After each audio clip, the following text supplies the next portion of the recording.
ఈరోజు 40 లక్షల మంది జనాభా ఉన్న బంజారా వాళ్ళకి ఈరోజు మంత్రి పదవిలో అవకాశం లేకపోవడం అనేది చాలా బాధాకరమైన విషయం. ఇప్పటికే మీడియాలో కావచ్చు, పేపర్ కథనాల్లో కావచ్చు, మాకు డిప్యూటీ స్పీకర్కే పరిమితం చేస్తాన్న వార్తలు వినిపిస్తున్నాయి. ఇప్పటికైనా ప్రభుత్వం సానుకూలంగా స్పందించి మాకు బంజారా వాళ్లకు మంత్రి పదవిలో అవకాశం కల్పించాలని, లేని పక్షంలో ఈ స్థానిక ఎలక్షన్లో కావచ్చు, ఈ మున్సిపల్ ఎలక్షన్లో కావచ్చు మీకు తీవ్ర అన్యాయం కూడా జరగబోతుంది. ఎందుకంటే భుజస్కంధాలపై ఈరోజు బంజారా యావత్ తెలంగాణలో ఉన్న బంజారా వాళ్ళు ఈరోజు కాంగ్రెస్ పార్టీని భుజస్కంధాలపై తీసుకొని ఈరోజు పార్టీలో అధికారము కల్పించడం అనేది జరిగింది.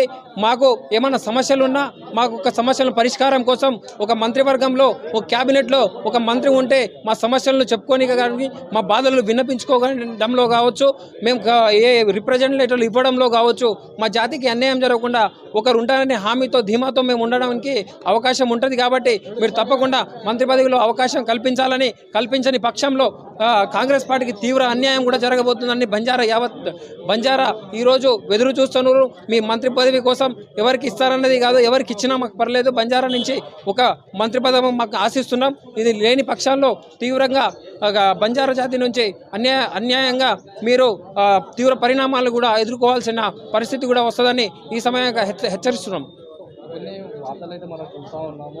గిరిజనులకి డిప్యూటీ స్పీకర్గా మేము ఛాయిస్ ఇస్తామని చెప్పేసి చెప్తున్నారు. ఫుల్ఫిల్గా కూడా వాళ్ళు ప్రకటన ఇంకా ఏం చేయలేదు. మాకు డిప్యూటీ స్పీకర్ బరాబర్ మాకు ఏం వద్దండి.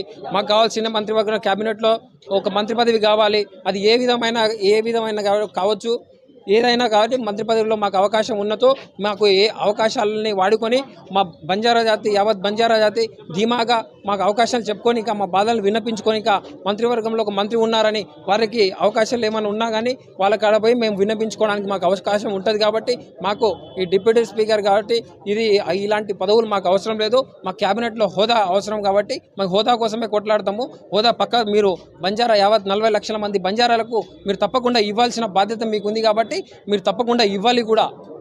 అయితే అలా గిరిజనులు ఇంతమంది జనాభా ఉన్నా కూడా తెలంగాణ రాష్ట్రంలో మంత్రి పదవి ఇస్తామని చెప్పేసి ఒక హామీ కూడా ఇవ్వకపోవడం, ఇది చూస్తామంటే మొత్తం అవమానపరిచినట్టే అనిపిస్తుంది. కొన్ని రోజుల నుంచి మాకు మంత్రి పదవి వస్తామని ఆశించడం జరిగింది.